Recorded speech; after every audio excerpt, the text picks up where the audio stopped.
কোনো বাড়িতে কোনো পরিবারে যখন কারোর জন্ম হয় তখন তা কত সুখের মুহূর্ত হয়। সেই ছোট্ট সন্তান যখন কিছুটা বড় হয় সে হাঁটার চেষ্টা করে, আর সেই প্রক্রিয়াতেও খুব বড় একটা শিক্ষা লুকিয়ে রয়েছে, ঠেলে দেওয়া। যখন আপনি হাঁটতে চান, সামনে এগোতে চান, তখন আপনি কি করেন? নিজের পায়ের তলার যে মাটি তাকে আপনি পেছনে ঠেলে দেন। ব্যাস, এই একই জিনিস তো জীবনেও শিখতে হবে। এবার যদি আপনি জ্ঞানের পথে অগ্রসর হতে চান তাহলে অজ্ঞানতাকে পেছনে সরিয়ে দিতে হবে। যদি আপনি প্রকাশের দিকে এগোতে চান তাহলে অন্ধকারকে পেছনে সরিয়ে দিতে হবে।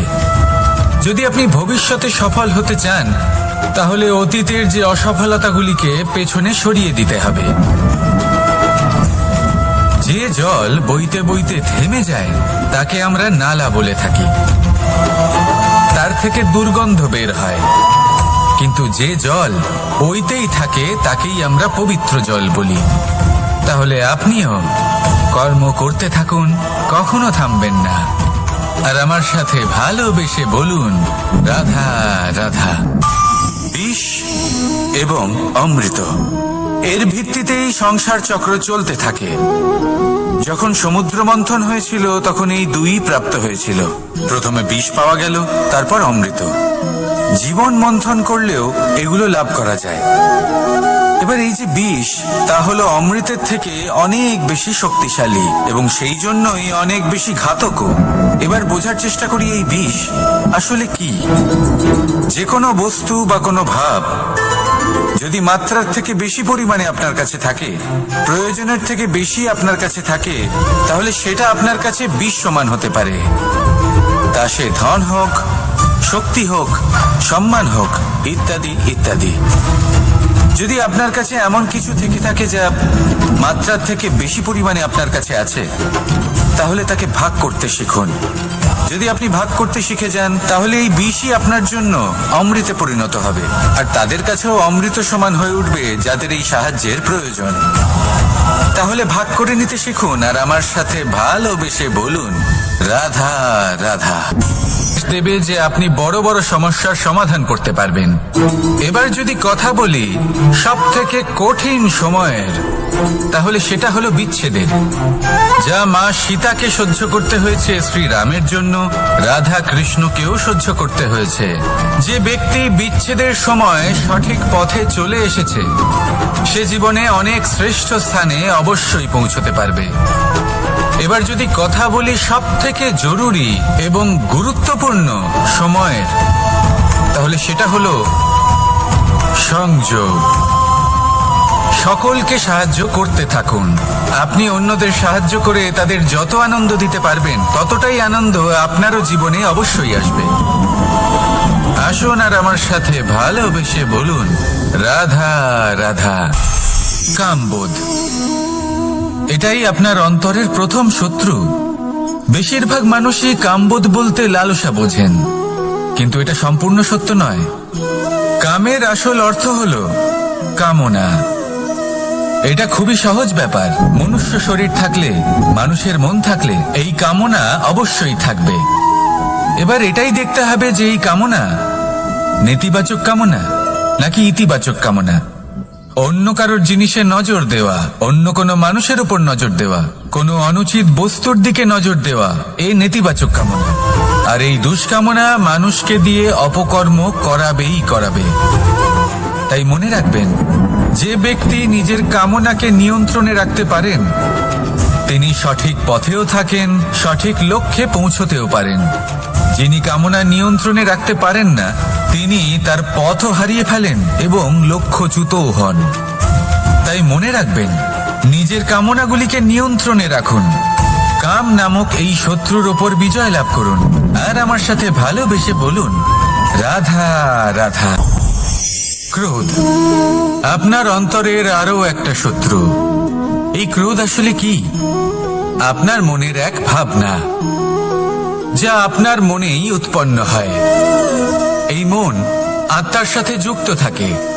এখন একটা ভাবনা যা আত্মার সাথে যুক্ত থাকে তাকে অনুচিত কেন বলা হয় সেটা বোঝার চেষ্টা করুন। ক্রোধ কখনো কখনো জরুরি হয়, বিশেষ রূপে তখন যখন আপনি সঠিক পক্ষে দাঁড়িয়ে রয়েছেন এবং সামনের ব্যক্তি অধর্মের পক্ষে রয়েছেন আর বিনম্রভাবে মানছেন না। যেমন শ্রীরাম ক্রুদ্ধ হয়েছিলেন সাগরের ওপর, ওটা উচিত ছিল, আর তা ততক্ষণই উচিত যতক্ষণ আপনি ক্রোধকে নিয়ন্ত্রণ করছেন। যদি ক্রোধ আপনাকে নিয়ন্ত্রণ করতে শুরু করে তাহলে পরিস্থিতি এমনও হতে পারে, ধরুন একজন ব্যক্তির প্রতি ক্রোধের কারণে আপনি তার ক্ষতি করতে চান। আপনি একটা কয়লা হাতে নিলেন আর সেই কয়লা সামনের ব্যক্তির ক্ষতি করার পূর্বে আপনার হাত জ্বালিয়ে দেবে।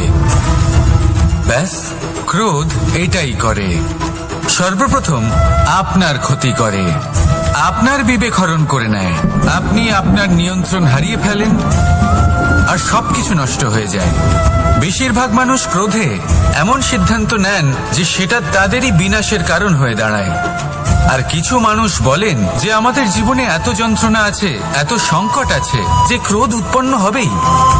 আর এরকম সময় এটাই উচিত হবে যে আপনি নিজেকে ক্রোধের থেকে দূরে রাখুন আর তারপর সমস্যার নিবারণ করুন।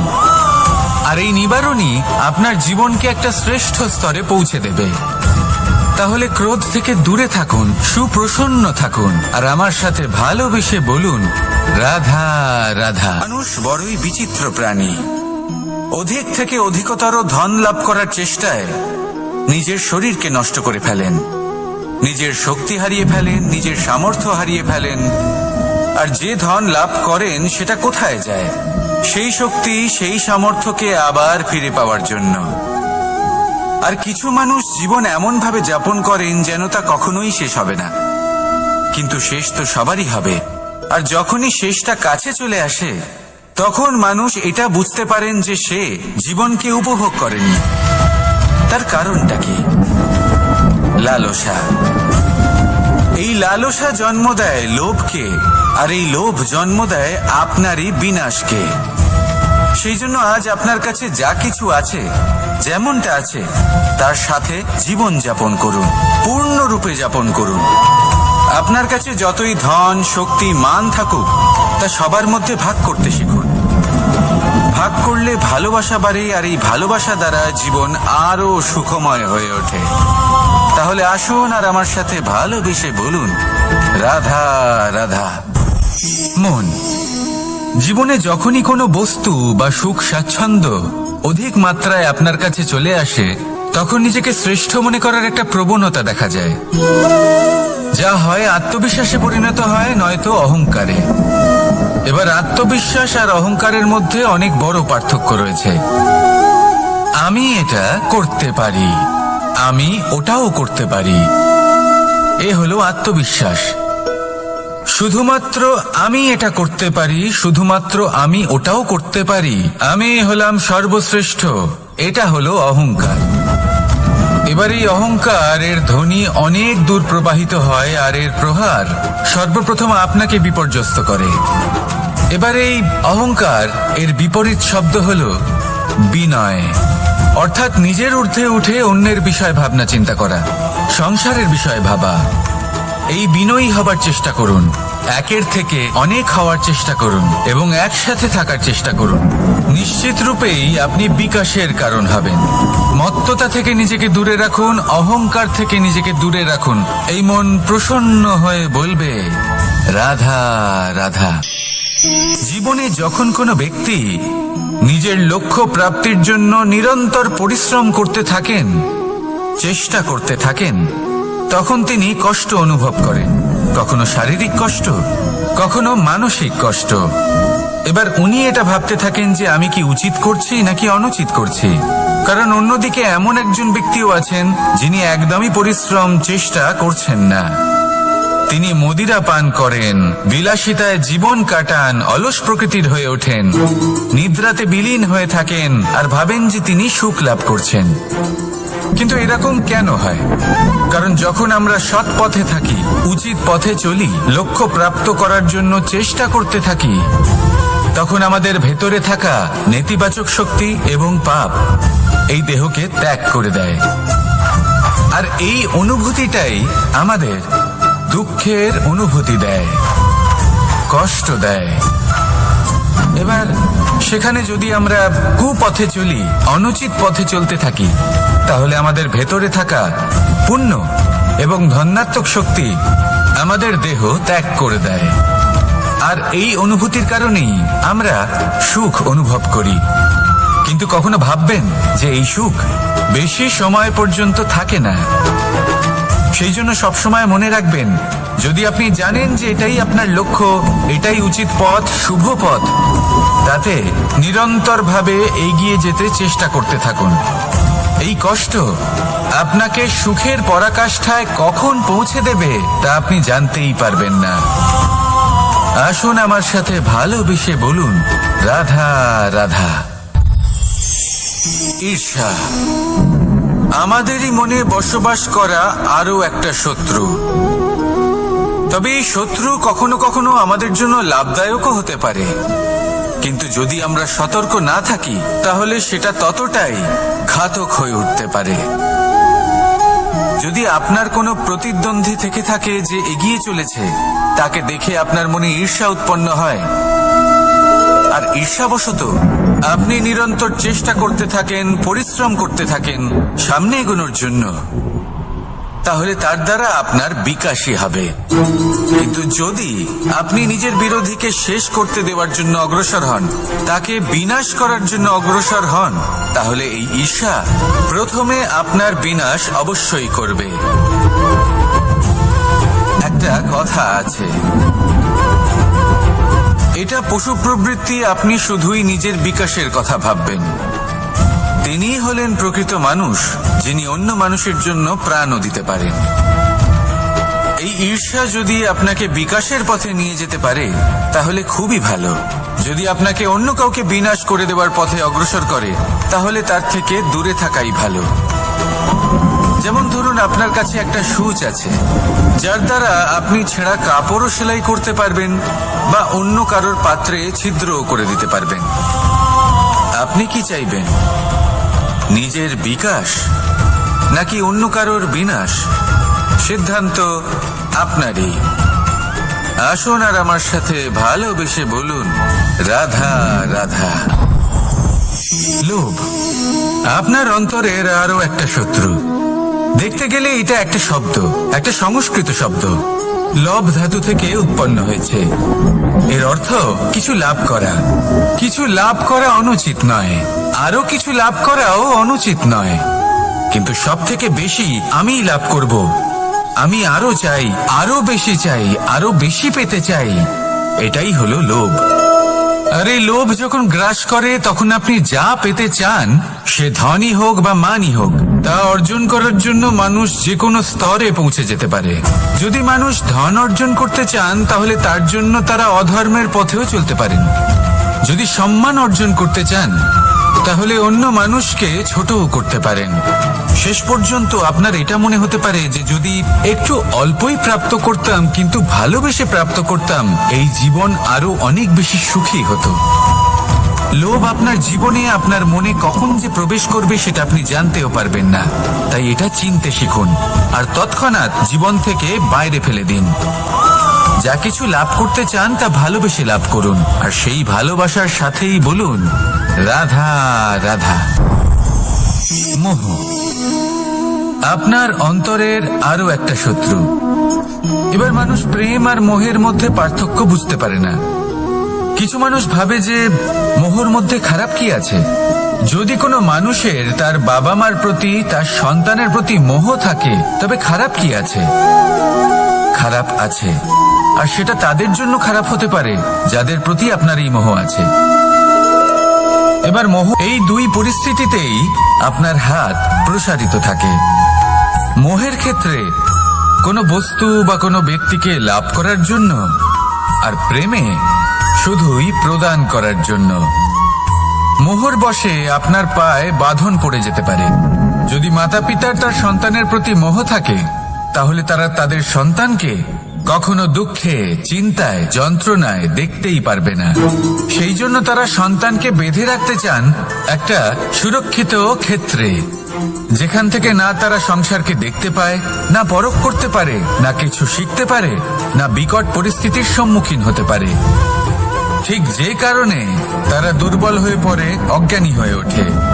তাদের বিকাশ সেখানেই স্তব্ধ হয়ে যায়, আর সেখানে প্রেম শুধুমাত্র বিকাশের পথে নিয়ে যায়। মা বাবা যদি সন্তানকে ভালোবাসেন তাহলে তাকে ছেড়ে দেন, যে যাও সংসারকে দেখো, পরখ করো আর শেখো। কিভাবে এর সাথে লড়াই করতে হবে সেটা নিজে শেখো। নিজের শক্তি নিজেই বাড়িয়ে তোলো, নিজের পথ চয়ন করো। সেই জন্য এই মোহর শিকল ভেঙে ফেলুন আর প্রেমকে আপন করে নিন। আর এই প্রেম দ্বারাই বলুন, রাধা রাধা। এই সংসারে এমন অনেক ব্যক্তি আছেন যারা নিজেদের প্রসন্নতার জন্য স্বার্থপরতার সীমা পার করে যেতে পারেন। নিজে সুখ লাভ করার জন্য অন্যকে দুঃখ দিতে পারেন। ওনাদের কারোর প্রতি কোনো টান নেই, না সমাজের প্রতি, না আপনজনদের প্রতি, না ঈশ্বরের প্রতি। এবার দেখুন, মানুষ যদি কাউকে ভয় নাও পায়, তাও নিজের কর্মের কথা মনে করে অবশ্যই ভয় পাওয়া উচিত। কারণ আপনি যা কর্মই করুন তার ফল নিজে থেকে আপনার কাছে আসবেই, নিশ্চিত রূপে আসবে। তার থেকে আপনি পালাতে পারবেন না। কেউ নিজের কর্মফলের হাত থেকে বাঁচতে পারে না। স্বয়ং মহাদেবকে ওনার কর্মফল ভোগ করতে হয়েছিল। উনি কিছু না ভেবেই ভস্মাসুরকে বর দিয়েছিলেন। তার পরিণাম স্বরূপ যেটা হলো যে ওই ভস্মাসুর, যাকে মহাদেব বরদান করেছিলেন, তার হাত থেকে নিজের প্রাণ বাঁচিয়ে ওনাকে পালাতে হলো। এই সংসারে এমন কেউ নেই যে নিজের কর্মফলের হাত থেকে বাঁচতে পারে।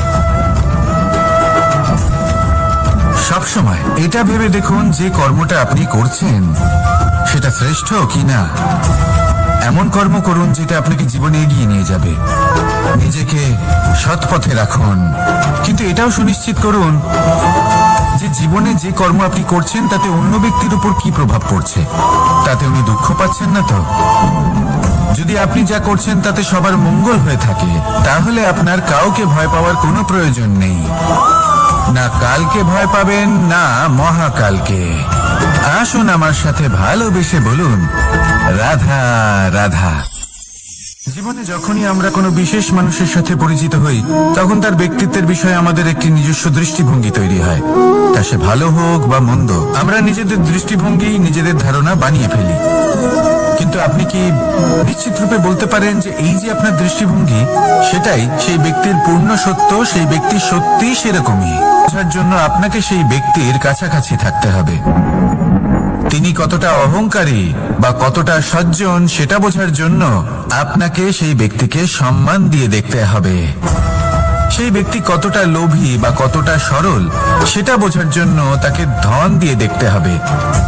সেই ব্যক্তির কতগুলো খারাপ গুণ আছে সেটা বোঝার জন্য সেই ব্যক্তিকে স্বাধীনতা দিয়ে দেখতে হবে। তবেই তাকে আপনি বুঝতে পারবেন। যে কোনো মানুষকে বোঝা, তার ব্যক্তিত্ব বুঝে ওঠা এতটা সহজ কাজ নয়। যতক্ষণ কোনো ব্যক্তির ব্যক্তিত্ব সম্পর্কে স্পষ্ট ধারণা না হয়, ততক্ষণ সেই ব্যক্তির সাথে সম্পর্কে অগ্রসর হওয়া উচিত হবে না। আসুন আমার সাথে ভালোবেসে বলুন, রাধা রাধা। এই